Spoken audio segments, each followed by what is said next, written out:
Everybody, this is the Advanced Algebra Trig Pre-Calc video on finding the domain of a function, multiplying and dividing rational expressions, and also within there we're going to figure out what numbers cannot be part of the domain. Okay, there are going to be some restrictions on the domain. Okay, so first, since we're going to talk so much about the domain, we got to figure out what the domain is.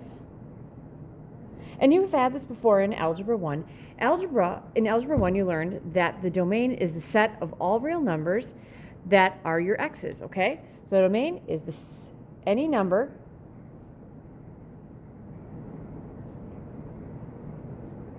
that is a part of the set of x's. These are our inputs, okay? So whenever I ask you what the domain is, I'm always going to be wondering, okay, what are the x's? What can the x's be? Okay? In math, there are only two things we cannot do. Restrictions on your x's. Super duper important. Gosh, I wish you guys were in front of me because I could ask you all these questions. Okay, what's one thing in math you cannot do? Number one, you cannot divide by 0.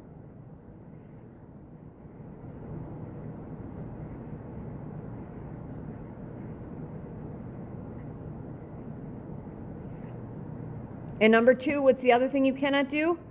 You cannot take the square root of a negative number.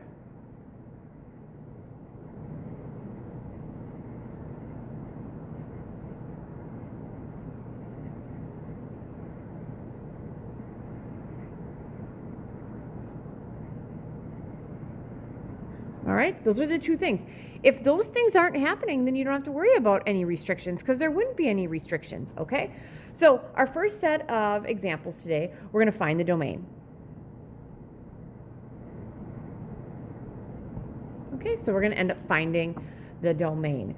Okay, let's start with the first one, and I do have a few of these. So what I usually tell kids is when we're doing these things, if you find that I've done a bunch and I'm repeating myself, you can move ahead. But these three, I will say they're all different. So I would do these, okay? Number one, find the domain of f of x. We'll use function notation. Equals 3x squared plus 2x minus 5. All right? So when you're finding the domain, you want to know what your inputs can be. What can your x's be? Well, do we have anything with division? Do we have a square root? No. That means we have no restrictions. Our x's can be anything in the world. So the way we could say that is we could write all real numbers, or we're actually going to use this instead. We're going to say that it's going to be all real numbers. We're going to use interval notation. It can be any number from negative infinity to infinity. Okay, so that's our first one. Those are super nice. A lot of them don't even have restrictions. Second one, okay, we'll go with g of x. I like to name my functions differently. Equals x plus 4 over x minus 1. So do any of these restrictions hold? Yeah, I cannot divide by 0. That means that this whole thing cannot be equal to 0. Okay? Now these are going to get a little more complicated, so I'm going to still solve this for like x minus 1 cannot be equal to 0. So what can't x be? X cannot be equal to 1. Because if x was 1, wouldn't 1 minus 1 be 0? It doesn't matter what the top is, it just matters what the denominator is because the denominator can't be 0. So that means it can be any number in the world except for 1. So we're going to go back to our intervals, okay? It's like saying if I had a number line, it could be anything from here to here, but not there, right? So our numbers, left to right, they can go from negative infinity to 1. It cannot include 1, but it can include like 0.999999. That's part of the domain. That's okay. Then there's another part of it. It's right here. And what we use is this u. This means in union with. You'll have that a lot. So it's in union with the other part from 1 to infinity. Infinity is always in parentheses, and the 1's in parentheses because it doesn't include 1, but it includes like 1.00001. That's okay. That doesn't make the denominator 0. It's the 1. So this means does not include 1. All right. Third one. All right. Let's go with h of x for Henschel. Woohoo! H of x equals 3 over x squared plus 8x plus 12. So again, this is the same thing, but I wouldn't skip this example because it's a little more difficult. This is the same thing. The denominator cannot be equal to 0. This here cannot be equal to 0. So we need to solve that. Now, I know we haven't really solved anything as far as factoring goes, and I apologize, we haven't done that too much yet, but we're going to do it here. So the way we're going to solve this is we're going to factor this. Okay, so let's factor it. We're going to have an x squared, 12. Now, this is easy because I'm just looking for something that has factors of 12 that add or subtract to 8 because there's nothing in front of the x. The outside and inside is just going to be super easy. So 12 would be 3 and 4, 2 and 6. And I don't know why I put pluses there. It's been a long day. Positive 12 plus plus, right? X squared, 2x, 6x is 8x, it's 12x. Good. This cannot be equal to 0. So the question is, what can't your x be? So let's think about it. If I say there's numbers in my hands, okay? And if I say, okay, one of them, you got to tell me one of them. And I'm saying this times this equals 0. Tell me something about one of them. One of them has to be 0. Do I know which one it is? No. So one of my numbers is x plus 6. That cannot be equal 0. And x plus 2, that cannot be equal to 0. All right? So for this one, let's subtract 6. X cannot be equal to negative 6. Subtract 2. X cannot be equal to negative 2. So on your number line, and if you don't need number lines, that's fine. I usually wouldn't do number lines in class. It's every number in the world except for negative 6 and 2. So my interval would be from negative infinity to negative 6, because that's my first stop. We're going to put parentheses around that because it's not going to be negative 6 like the last one. In union with, we're going to go to the other side of negative 6 and go to negative 2. In union with, we're going to go to the other side of negative 2 and go to infinity. There you go. So that is your domain. All right, next one, number 4. How about if I do, let's go with j of x equals the square root of x plus 5. All right, so here's my thing. Okay, restrictions. We'll go back to the sheet. Restrictions, guys. Yep, you cannot take the square root of a negative. So what that means is what's in here, this guy right here, cannot be negative. That means doesn't have to be greater than or equal to 0. Okay, we're going to solve that. So x plus 5 needs to be greater than or equal to 0. We're going to stop. X has to be greater than or equal to negative 5. So if you need a number line, 0, negative 5. X has to be greater than or equal to negative 5. So from left to right, our smallest value would be negative 5. We're going to include that. It goes to the right forever, which is infinity. We will be doing that a lot more. Finding the domain is super duper important. And we, like I said, we'll continue doing that. All right, just seeing how I'm numbering these. Second part, we're going to reduce the following. Now, and I think what I'm going to do on the first group here, you guys, is, and I'll do this for the next one, is find the restrictions on x. Because x can't be anything. Because like up here, x can't be negative 2 or, I'm sorry, negative 6 or negative 2 because that makes the denominator 0. So there might be some restrictions on x and we'd have to say what x can't be. I will tell you in your homework, there's a lot of problems that don't ask for the restrictions, but it will sometimes ask you for your restrictions. All right, here we go. First one, x squared plus 6x plus 9. That's all over x squared minus 9. So if I'm going to reduce these are like fractions. I'm trying to find some common factors that they have. So I got to factor it. So we're going to factor. You guys are going to have a lot of factoring.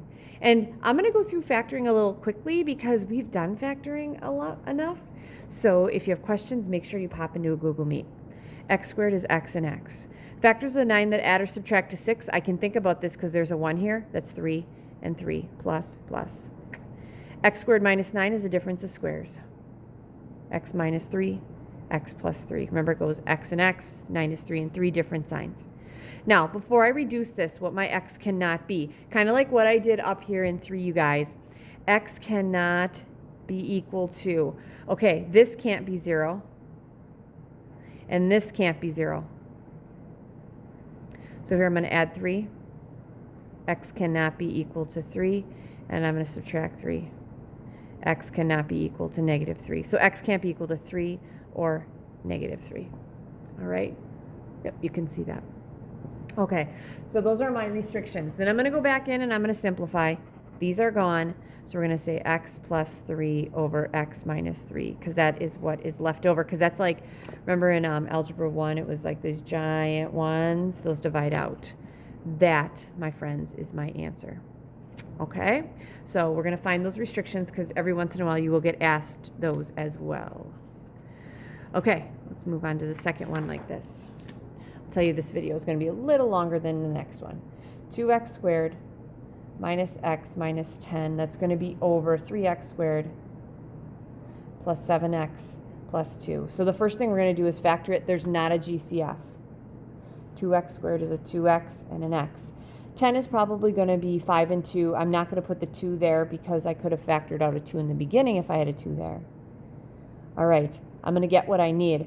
The outside and inside has to be negative 1. On the outside I have a 4, and on the inside I have a 5. Negative 5 plus 4 gives me negative 1. 3x squared is a 3x and an x. 2 is going to be a 2 and a 1.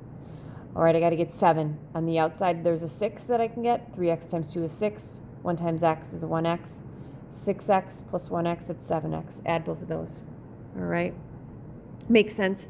The bottom ones are the same because of 2, and those top ones. Okay, next thing. X cannot be equal to. If you need to do this, take 3x plus 1 and say that cannot be equal to 0 because you cannot have a 0 in the denominator, and x plus 2 cannot be equal to 0. Subtract 1. Divide by 3. X cannot be equal to negative 1/3. And subtract 2 here. X cannot be equal to negative 2. All right, and then we're going to go back and divide this out. There's my 1, that's gone. This is my answer. So I'm going to say 2x minus 5 over 3x plus 1. There you go, you guys. All right? All right, I got one more for you, number 3. 8x minus 24 over 5x squared minus 13x minus 6. All right, in the numerator, we should have been looking for GCFs before. I guess I just took for granted there wasn't any there because I didn't see one. But I do see an 8 up here. We're going to have an x minus 3 over, here we go. 5x squared is going to be a 5x and an x. I'm going to try 3 and 2 for 6. I need it to be negative 13x with different signs because of the negative 2.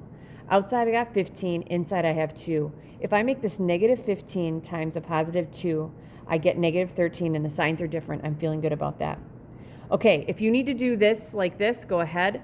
But I know x cannot be equal to, I'd subtract 2 and divide it by 5. Negative 2/5. Sorry, somebody's bothering me. I have a phone call. And I can also add 3. Okay, so then my giant one would be right here. So this is going to be 8 over 5x plus 2. There we go. Okay, so that's those. All right, next, multiply and divide. So this is my third section, and this should be my last section.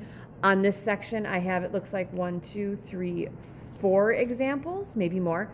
The first one I'm going to find restrictions as well. The rest I'm not going to because it takes some time, and you don't have to do it for all of them, just for the ones that they ask you, okay?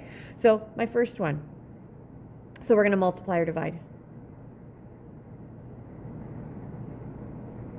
We're going to have 12x minus 18 over x squared minus 2x minus 15. I'm going to multiply that by x squared minus x minus 12. That's over 3x squared, minus 9x minus 12. All right. So let's factor these, okay? I'm going to factor these underneath. 12x minus 18, I know I can take a GCF of a 6 out. So 6 times the quantity x minus 3 over. I'll factor this guy next. I'll kind of do this so we don't get too confused. All right, there's not a GCF here. X squared is x and x. 15 is 5 and 3. On the outside I have a 5x, and on the inside I have a 3x. I need it to be negative 2. If I had a negative 5x plus 3x, that would work. The signs are different, so I'm feeling okay. Times. This one, we're going to find the restrictions. Just so you have one of these. The rest, I'm not going to. I'm just focused on simplifying because I want to say there's only like one problem like this that you had to find the simplified. Maybe two. All right. Times. Let's factor this guy. X squared is x, and x factors of 12 that add or subtract to 1 would be 3 and 4. Outside's 3, inside's 4. To get negative x, when I need a positive 3 and then a negative 4. All right, here's the thing with this guy. I'm going to take this one off to the side, okay? Because 3x squared and 9x and negative 12, I can factor a GCF out on, and I probably can factor it down again. So I'm going to have 3 times the quantity, because 3 is my GCF, x squared, minus 3x minus 4. All right. So I'm going to factor this down here. So I definitely have a 3. X squared is x and x. 4, okay. Since there's a 1 in front of this, I'm not going to think 2 and 2, because 2 and 2 can't be 3. So I'm going to go with a 4 and a 1. I need it to be negative 3x. On the outside, I have a 4x. On the inside, I have a 1x. If we had negative 4x plus 1x, I'd be good. All right, this is the only one I'm going to tell you what your x's cannot be. It's going to be kind of crunched. X cannot be down here negative 3, 5, negative 1, and 4. Ooh, that's a lot. All right, so there we go. There might be something fun happening. No, I don't think there's anything fun happening here. All right, do we have any giant ones? Does anything divide out? The x minus 4s divide out. The x plus 3s divide out. Ooh, 6 divided by 3 is 2, right? And I don't think I have anything else. So I'm going to smoosh this up here. This is going to equal 2 times an x minus 3 over x minus 5 times x plus 1 with my restrictions. All right. So that's what that is. So factoring from last week, super duper important. We're doing a lot of stuff with factoring. All right. Next one, number 2. Okay, from now on, you guys, I'm not going to do the restrictions. You should have enough practice with those. We're just going to simplify them. We are going to have for 2, we got 5x minus 15 over 3x squared plus 10x minus 8. I'm going to divide that by x squared plus x minus 12 all over 3x squared minus 8x plus 4. Okay, so we got 5x minus 15 over 3x squared plus 10x minus 8. That'll be divided by x squared plus x minus 12 all over 3x squared minus 8x plus 4. All right, so usually, I haven't really done this before, but I'd look to see if things divided out before I factored. It just really hasn't happened yet. So the next thing is, what's this whole division thing? When you divide a fraction, you guys, doesn't that mean you're going to multiply by the reciprocal?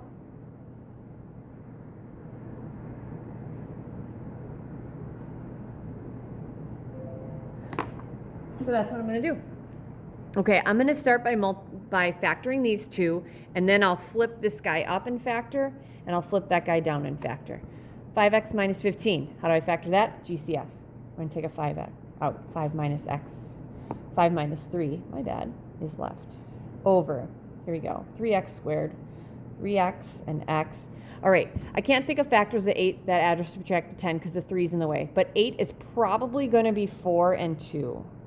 On the outside, I have a 12x, and on the inside, I have a 2x. That can be 10x if I have positive 12 minus 2. All right, that makes sense because they're different signs. Times.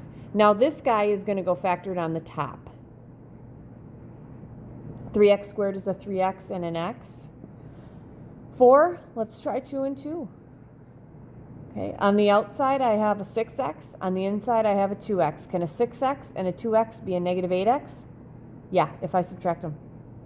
And that makes sense because it has to be positive 4. So 3x squared minus 6x minus 2x is negative 8x, and that would be 4. Awesome. And this guy's on the bottom. X squared is x and x. Factors of 12 that add or subtract to 1 are 4 and 3. I need it to be positive x. On the outside, I have a 4x. On the inside, I have a 3x. If I have a positive 4x minus 3x, I'm good.